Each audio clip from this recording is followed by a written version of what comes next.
रामपुर गांव में किशन नाम का एक व्यक्ति रहता है। उसका एक छोटा सा परिवार है। उस परिवार में किशन, किशन की माँ सीमा और उसकी पत्नी प्रीति, साथ ही उनके 2 बेटियां भी हैं।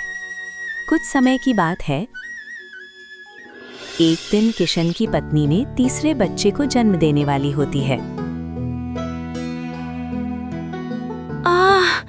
दाई, मुझसे नहीं हो रहा, बहुत दर्द हो रहा है। ऐसा लग रहा है जैसे मेरी सांस ही रुक जाएगी। भगवान के लिए कुछ करो।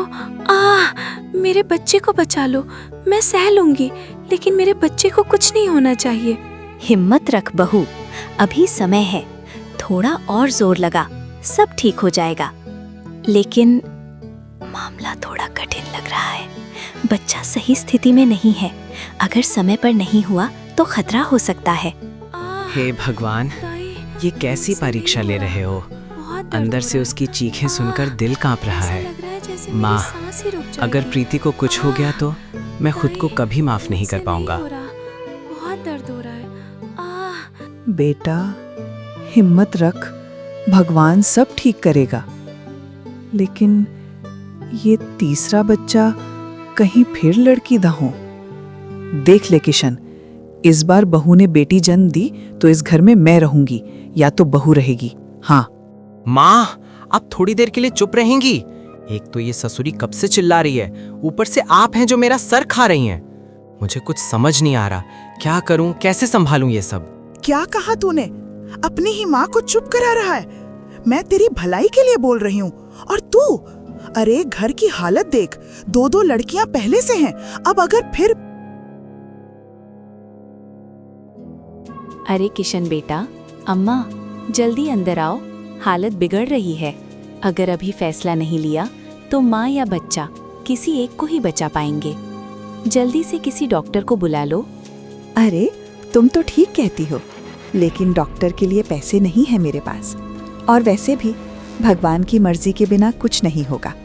इस अभागिन को देख तो रही हो ना, हर बार बिटिया ही जन्म देती है। अरे अम्मा, ये सब प्रीति के हाथ में थोड़ी है, ये तो ऊपर वाले के हाथ में है। हम चाहे जितना सोच लें, होगा वही जो किस्मत में लिखा है। लेकिन हालत बहुत नाजुक है। अगर अभी भी डॉक्टर नहीं बुलाया तो बहुत बड़ा अनर्थ हो सकता है। अब याद आई तुझे घर की जिम्मेदारी? जब पैसे चाहिए होते हैं ना, तब तो तू गायब हो जाता है, और जो मिलता है वो शराब में उड़ा देता है। तेरे बाबूजी के मरने के बाद जो थोड़ी बहुत पेंशन बची है, उसी से ये घर किसी तरह चल रहा है, और तू उस पर भी बोझ बन गया है।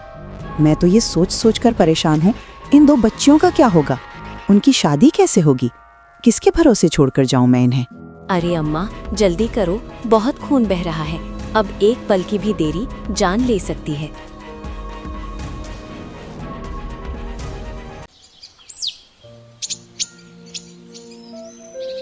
अम्मा बधाई हो, सब ठीक हो गया। भगवान ने सबकी सुन ली। माँ भी सुरक्षित है और बच्चा भी। सच कह रही है ना तू? प्रीति ठीक है ना? और बच्चा क्या हुआ है? दाई जल्दी बता, मेरी प्रीति ठीक है ना? और बच्चा? अच्छा अम्मा, अब मैं चलती हूँ। बहू का अच्छे से ख्याल रखना। और हाँ, उसे कमजोरी बहुत हो गई है, समय पर खाना और आराम देना। अरे दाई, रुक तो सही, बताती तो जा, क्या जन्मा है? तू ऐसे सस्पेंस छोड़कर कहाँ जा रही है? मेरा दिल बैठा जा रहा है। अम्मा, इस बार जो हुआ है ना, वो सुनकर आप शायद यकीन भी नहीं कर पाएंगी। दाई सीधा सीधा बताना, लड़का है या लड़की? अब और इंतजार नहीं होता। अम्मा, इस बार भी लक्ष्मी आई है, एक प्यारी सी बेटी हुई है। सीमा हक्की बक्की बनी दाई की ओर टकटकी लगाए देखती रह जाती है। उसके चेहरे पर हैरानी, डर और मायूसी साफ झलक रही थी। उधर किशन जमीन पर बैठे बैठे ही थकान से आंख लगाकर सो गया था। तभी सीमा घबराई हुई आवाज में उसे झकझोरते हुए जगाती है। अरे ओ किशन, उठो ना, सुन रहे हो ना तुम? हमारी किस्मत फिर से फूट गई। अब क्या होगा हमारा? कैसे जी पाएंगे हम इस समाज में? फिर से बेटी हुई है। क्या हुआ माँ? इतना शोर क्यों मचा रही हो? सब ठीक तो है ना? प्रीति और बच्चा दोनों सुरक्षित है ना? तुम ऐसे क्यों रो रही हो? कुछ तो साफ साफ बताओ। अरे क्या ठीक रहेगा, उसने तो हमें जीते जी मार दिया किशन। हमारी सारी उम्मीदों पर पानी फेर दिया। फिर से बेटी को जन्म दिया है। अब लोग क्या कहेंगे? समाज में हमारी क्या इज्जत रह जाएगी? मैं तो कहीं मुंह दिखाने लायक भी नहीं बची। इतना सुनते ही किशन के चेहरे का रंग उड़ जाता है। वो कुछ पल के लिए बिल्कुल चुप हो जाता है, जैसे उसके पास कहने को कोई शब्द ही ना हो। बिना कुछ बोले वो घर से बाहर निकल जाता है। वो नदी किनारे जाकर बैठ जाता है। ठंडी हवा चल रही थी, लेकिन उसके मन में तूफान उठ रहा था। वो अपनी बेटियों के बारे में सोचने लगता है, उनका भविष्य, उनका जीवन और समाज की सोच। क्या सच में बेटी होना इतना बड़ा अभिशाप है? क्या मेरी बेटियां कभी खुश रह पाएंगी? मैं उनका भविष्य कैसे संवारूंगा?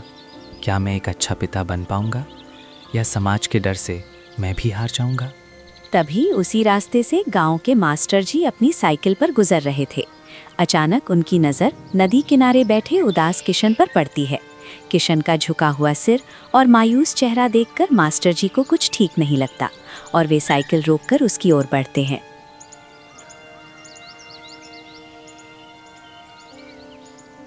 अरे किशन, तुम यहाँ नदी के किनारे इस तरह उदास बैठे हो? तुम्हारा चेहरा बिल्कुल उतरा हुआ है। सब ठीक तो है ना? और तुम्हारी बच्ची भी कई दिनों से स्कूल नहीं आ रही। वो तो पढ़ने में बहुत तेज थी। कहीं उसकी तबीयत तो खराब नहीं है, या फिर घर में कोई परेशानी है? देखो किशन, तुम मुझसे छुपाओ मत। अगर कोई दिक्कत है तो खुलकर बताओ, शायद मैं तुम्हारी कुछ मदद कर सकूं। मास्टर जी, क्या बताऊं आपको? हालत इतनी खराब हो गई है कि समझ नहीं आ रहा क्या करूं। घर में खाने तक के पैसे नहीं बचे हैं, ऊपर से स्कूल की फीस का बोझ।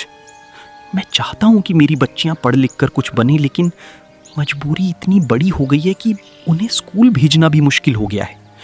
और ऊपर से मेरी पत्नी ने एक और बेटी को जन्म दिया है।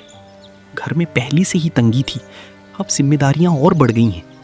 बस यही सोच सोच कर मेरा दिमाग फटने लगा है। अरे किशन, तुम कैसी बातें कर रहे हो? तुमसे फीस कौन मांग रहा है? ये स्कूल तुम्हारे बच्चों के लिए ही तो है। तुम उन्हें कल से ही स्कूल भेजो, उनकी पढ़ाई बिल्कुल नहीं रुकेगी। लेकिन एक बात बताओ, तुमने सुबह सुबह शराब पी रखी है ना? ये कैसी हालत बना रखी है तुमने अपनी? इस तरह से तुम अपनी परेशानियों को और बढ़ा रहे हो। तुम खुद सोचो, अगर तुम ही टूट जाओगे तो तुम्हारे परिवार को कौन संभालेगा? जी मास्टर जी, आप सही कह रहे हैं, लेकिन क्या करूं? जब हर तरफ से मुश्किलें घेर लेती हैं ना, तो इंसान कमज़ोर पड़ ही जाता है। आज सुबह बहुत ज़्यादा टेंशन हो गया था। घर में बच्चे भूखे थे, पत्नी दर्द में थी और मैं कुछ कर नहीं पा रहा था। बस उसी गुस्से और बेबसी में मैंने थोड़ी सी शराब पी ली। मुझे पता है ये गलत है, लेकिन उस समय मुझे कुछ और समझ ही नहीं आया। अब खुद पर शर्म आ रही है। समझ नहीं आ रहा कैसे सब ठीक करूं। और तुम्हारे टेंशन का कारण क्या है? जरा सोचो तो सही। तुम जिन छोटी छोटी बच्चियों को आज बोझ समझ रहे हो, वही इस संसार की सबसे बड़ी ताकत है। ये दुनिया किसी एक के दम पर नहीं चलती, इसे दो पहिए चलाते हैं, एक पुरुष और एक महिला। अगर इन दोनों में से कोई एक भी ना रहे तो ये पूरा संसार ठहर जाएगा, सब कुछ खत्म हो जाएगा। यही तो जीवन चक्र है। मैं, तुम, हमारे माता पिता, हमारे बच्चे, हम सब उसी चक्र का हिस्सा हैं। अगर कहीं एक घर में लड़का जन्म लेता है तो कहीं ना कहीं एक लड़की भी जन्म लेती है। तभी तो संतुलन बना रहता है, तभी तो ये दुनिया आगे बढ़ती है। जरा अपने घर के बारे में सोचो। हमारी माँ जिसने हमें जन्म दिया, हमारी बहन जो हर मुश्किल में हमारे साथ खड़ी रहती है, हमारी पत्नी जो अपना सब कुछ छोड़कर हमारे घर को अपना घर बना लेती है, और हमारी बेटी जो हमारी जिंदगी में खुशियों की रोशनी बनकर आती है। ये सब उसी जीवन चक्र की देन है, और इस चक्र को हमने नहीं बनाया, इसे स्वयं ईश्वर ने रचा है। इसलिए इसे ठुकराना मतलब ईश्वर की रचना को ठुकराना है। वो सब तो ठीक है मास्टर जी, आपकी बातें सुनने में तो बहुत अच्छी लगती हैं, लेकिन मेरी माँ कहती है कि अगर घर में बेटा नहीं होगा तो हमारा वंश कैसे चलेगा, हमारा नाम कौन आगे बढ़ाएगा, लोग क्या कहेंगे हमारे बारे में। किस वंश की बात कर रहे हो तुम? जरा ठहर कर सोचो। क्या तुम बता सकते हो कि आज से 500 साल पहले तुम किस वंश से थे? तुम्हारे पुरखे कौन थे? उनका नाम क्या था? शायद नहीं बता पाओगे, क्योंकि समय के साथ सब कुछ बदल जाता है। नाम भी, वंश भी, लेकिन जो नहीं बदलता वो है इंसानियत। हम अपने घरों में माँ लक्ष्मी की पूजा करते हैं, धन की देवी मानते हैं, माँ दुर्गा की पूजा करते हैं, शक्ति की देवी कहते हैं, माँ सरस्वती की पूजा करते हैं, ज्ञान की देवी मानते हैं। लेकिन जैसे ही हमारे घर में एक छोटी सी लक्ष्मी जन्म लेने वाली होती है, हमारी सांसें क्यों फूलने लगती हैं, हमारा दिल क्यों डरने लगता है? क्या हमने कभी सोचा है कि जिस देवी को हम मंदिर में पूजते हैं, वही देवी अगर हमारे घर में बेटी बनकर आ जाए तो हम उसे अपनाने से क्यों डरते हैं? सच तो यह है कि हमें समाज का डर होता है, लोगों की बातें हमें कमजोर बना देती हैं। लेकिन जो सही है वो हमेशा सही ही रहेगा, चाहे दुनिया कुछ भी कहे। बेटा वंश नहीं चलाता, वंश को इंसानियत चलाती है, अच्छे संस्कार चलाते हैं, और ये संस्कार बेटा भी दे सकता है और बेटी भी। खैर, मुझे अब देर हो रही है स्कूल के लिए, लेकिन जाते जाते बस इतना कहूंगा कि जब भी जीवन तुम्हें किसी मोड़ पर खड़ा करे तो सही और गलत का फैसला खुद करना, समाज के डर से नहीं, अपने दिल की आवाज से करना। नमस्कार।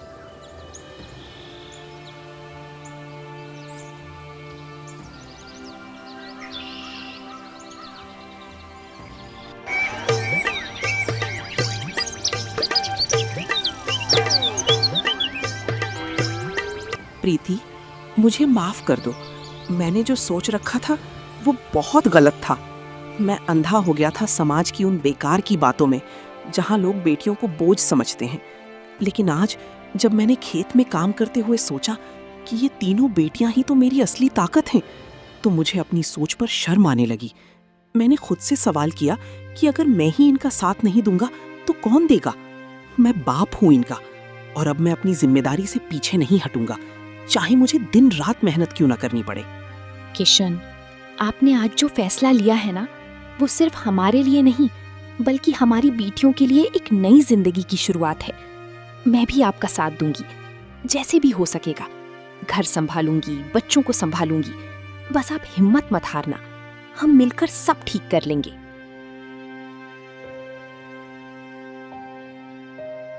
किशन, ये क्या हालत बना रखी है तूने अपनी? देख, मैं तेरे बच्चों के लिए राशन लेने दुकान गई थी, सुबह से लाइन में खड़ी रही, धूप में जलती रही, और तू तो हमेशा की तरह शराब में धुत पड़ा है। कभी सोचा है इन मासूम बच्चों के बारे में? कभी उनके लिए कुछ लाया है तू? एक बाप होकर भी तूने अपना फर्ज कभी निभाया है? बोल ना किशन, आज तो बोल, क्यों कर रहा है तू हमारे साथ ऐसा? किशन जैसे ही थैला पकड़ने की कोशिश करता है, लेकिन अचानक लड़खड़ाकर गिर जाता है। अरे किशन, ये क्या हो गया? उठ ना। देख, मैं कुछ नहीं कहूंगी अब, बस उठ जा। बच्चों को तेरी जरूरत है, मुझे तेरी जरूरत है। तू ऐसे हार नहीं सकता, सुन रहा है ना? आंखें खोल, ये मजाक करने का वक्त नहीं है। तू चाहे जितना बुरा हो गया हो, पर मेरे लिए तू वही किशन है जो कभी मुझे हंसाता था, जो बच्चों की जन्म पर खुशियों से झूम उठा था। कहाँ खो गया वो इंसान? ये शराब, ये नशा, सब कुछ छीन लिया इसने तुझसे। तेरी इज्जत, तेरा परिवार, और अब तेरी सांसें भी छीन रहा है। अरे, इसे तो बहुत तेज बुखार है, देखो इसका शरीर जल रहा है। हे भगवान, ये क्या हो गया मेरे किशन को? सब इस मनहूस बच्ची की वजह से हुआ है। आती ही अपने बाप को खा गई। मैंने पहले ही कहा था ये बच्ची हमारे घर के लिए ठीक नहीं है। अब मैं क्या करूं? किसके पास जाऊं? सीमा की शोर सुनकर पड़ोस का एक बुजुर्ग घर के अंदर आता है। अरे बहू, ये क्या अनाप शनाप बोल रही हो तुम? बच्ची को दोष देती हो? जरा संभालो खुद को, पहले देखो इसे क्या हुआ है। घबराने से कुछ नहीं होगा। बुखार बहुत तेज है, शरीर तप रहा है इसका, लेकिन ये किसी बच्ची की वजह से नहीं, इसकी अपनी लापरवाही की वजह से हुआ है। रुको, अभी डॉक्टर को फोन करता हूं, सब ठीक हो जाएगा।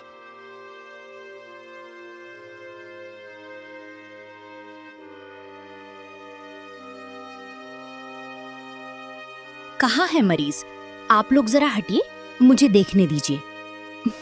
घबराइए मत, अभी हालत कंट्रोल में है, बस थोड़ा ध्यान देने की जरूरत है। डॉक्टर बिटिया, सच सच बताओ, क्या हुआ है मेरे बेटे को? कहीं कुछ गंभीर तो नहीं? मैं तो डर के मारे जान ही निकल गई मेरी। कुछ भी गंभीर नहीं है माँ जी, आप बेवजह डर रही हैं। ये सब खाली पेट काम करने और कमजोरी की वजह से हुआ है। ऊपर से अगर इन्होंने शराब पी रखी हो तो हालत और बिगड़ जाती है। लेकिन चिंता की कोई बात नहीं, मैंने दवा दे दी है, कुछ ही देर में इन्हें होश आ जाएगा। बिटिया, तू तो आज भगवान बनकर आई है। तूने मेरे बेटे को बचा लिया। मैं तेरे इस उपकार को जिंदगी भर नहीं भूलूंगी। ऐसा मत कहिए माँ जी, ये कोई उपकार नहीं है, ये तो मेरा फर्ज है। अगर मैं भी अपना काम ईमानदारी से ना करूं तो फिर इस पेशे का क्या मतलब। अच्छा बिटिया, तेरी फीस कितनी हुई? बता दे, चाहे उधार ही क्यों ना लेना पड़े, लेकिन मैं तेरी मेहनत का हक जरूर दूंगी। माँ जी, मुझे कोई फीस नहीं चाहिए। अगर देना ही है तो बस एक वादा कर दीजिए, अपनी इन दोनों बेटियों को समय पर स्कूल भेजिए, उन्हें पढ़ाइए लिखाइए, यही मेरी असली फीस होगी। सच कह रही है तू बिटिया, आज तूने मेरी आंखें खोल दी। मैं ही अंधी बन गई थी, जो अपनी ही बच्चियों को बोझ समझने लगी थी। आज समझ में आया, बेटियां किसी से कम नहीं होती। देखा बहू, यही सच्चाई है। बेटा हो या बेटी, फर्क सिर्फ हमारी सोच का होता है। माँ, मुझे माफ कर दो, मैं ही गलत था। मैं अपने बच्चों के लिए कुछ नहीं कर पाया, लेकिन अब बदल जाऊंगा। अपनी बेटियों को पढ़ाऊंगा, उन्हें किसी से कम नहीं रहने दूंगा। बस अब ठीक हो जा किशन, हमें और कुछ नहीं चाहिए। याद रखना, ये बेटियां ही कल तुम्हारा सबसे बड़ा सहारा बनेंगी। इन्हें उड़ने दो। देखो तो जरा, कितनी प्यारी हैं तीनों, जैसे घर में 3-3 लक्ष्मियां आ गई हों। सच कहूं बहू, यही तुम्हारे घर की असली दौलत है। इनकी हंसी में ही इस घर की खुशियां छिपी हैं। मेरी बच्चियां, मुझे माफ कर दो, मैं ही समझ नहीं पाई तुम्हारी कीमत। आज से तुम तीनों ही मेरी ताकत हो, मेरी शान हो। मैं तुम्हें कभी किसी से कम नहीं समझूंगी, चाहे कुछ भी हो जाए।